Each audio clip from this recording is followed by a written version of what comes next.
Some people feel calm when others panic. Some people lie without stress. Some people look straight at you and then you feel something is off, even before they speak. That reaction is not intuition. It's your brain detecting risk before your conscious mind catches up. Hi, we are HumatiQ. We explain human behavior with science, not opinion.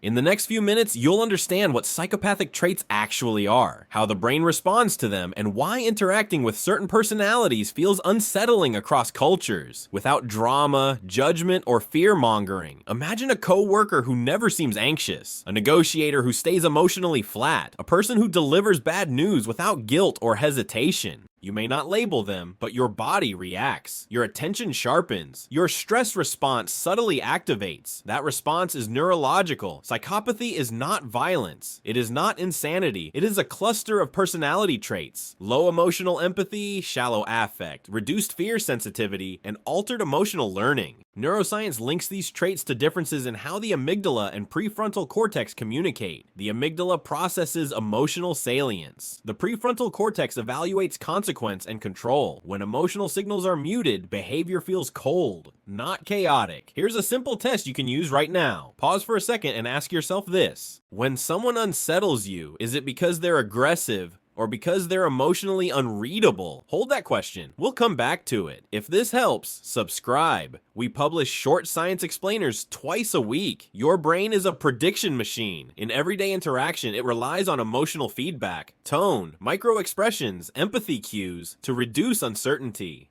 When those signals don't arrive, the brain experiences prediction error. Dopamine systems activate, not for pleasure, but for uncertainty. Attention increases, vigilance rises. This is why emotionally flat individuals feel intense to be around, even when they're calm. Conversation normally works as a feedback loop. You express emotion, the other person mirrors it. Your brain resolves the interaction as safe or social. With psychopathic traits, this loop weakens. Emotional mirroring drops. Cortisol subtly rises because the brain cannot resolve intent. The discomfort you feel is not fear, it's unresolved prediction. Many individuals with psychopathic traits learn cognitive empathy, understanding emotions without feeling them.